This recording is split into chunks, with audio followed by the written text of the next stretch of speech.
நியாயாதிபதிகளுடைய புத்தகத்திலே மனோவாவும் தன்னுடைய மனைவியும் தலைமுறைகள் இல்லாதிருக்கிறதான வேளையிலே இஸ்ரவேல் ஜனங்களுக்கு ஒரு நியாயாதிபதியை எழுப்பும்படியாக கர்த்தர் அவர்களிடத்திலே வந்த சிம்சோன் என்னப்படும் ஒரு நாசீர் வேதஸ்தன் அவன் எழும்புவான் என்று சொல்லி ஒரு வாக்குத்தத்தம் சொல்கிறது. அப்பொழுது மனோவா கர்த்தரிடத்திலே கேட்கிறதான ஒரு கேள்வி இதுவே, அவன் நீ சொன்ன காரியம் நிறைவேறும் போது நாங்கள் உம்மை கனம் பண்ணும்படியாக உம் நாமம் என்னது என்று சொல்லி கர்த்தர் மனோவாவை நோக்கி திருப்பி விதமாக கேட்கிறார், நீ என் நாமத்தை கேட்பது ஏன்? என் நாமம் அதிசயம் என்று சொல்லி. ஆம் தேவனுடைய பிள்ளைகளே, நம் கர்த்தருடைய ஒரு நாமம் தான் அவர் அதிசயம் என்று சொல்லி. இன்றைக்கு எத்தனை நபர்களுக்கு இவ்விதமான ஒரு வெளிப்பாடு உண்டு, நாம் ஆராதிக்கிற நம்முடைய கர்த்தருடைய நாமம் அதிசயம் என்று சொல்லி.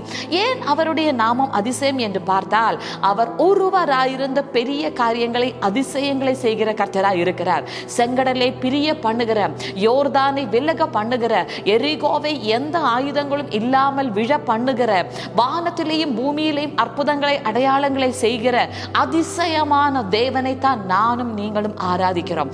அவருடைய நாமம் அதிசயம் என்றதான ஒரு வெளிப்பாடு உங்களுடைய வாழ்க்கையில் இருந்தால் நிச்சயமாகவே தேவனுடைய பிள்ளைகளே, உங்களுடைய வாழ்க்கையில் ஒவ்வொரு நாளும் அற்புதங்கள் அடையாளங்கள் அதிசயங்கள் நீங்கள் காண்பீர்கள். ஏனென்றால் நம்முடைய கர்த்தர் அவர் நாமம் அதிசயம். இன்றைக்கு இந்த வார்த்தை கேட்கும் போது உங்களுடைய வாழ்க்கையினுடைய எந்த எல்லையில் நீங்கள் ஒரு அற்புதத்தை ஒரு அதிசயத்தை வாஞ்சிக்கிறீர்களோ அந்த இடத்தில் நீங்க அறிக்கப்பட வேண்டிய விஷயம் இதுவே, என் கர்த்தர் அவர் நாமம் அதிசயம்.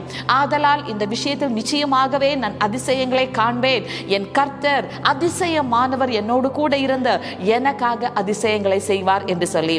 தேவனுடைய பிள்ளைகளே, அதிசயமானவர் உங்களோடு கூட இருக்கிறார். நீங்கள் அதிசயங்களை காண போகிறீர்கள். God bless you.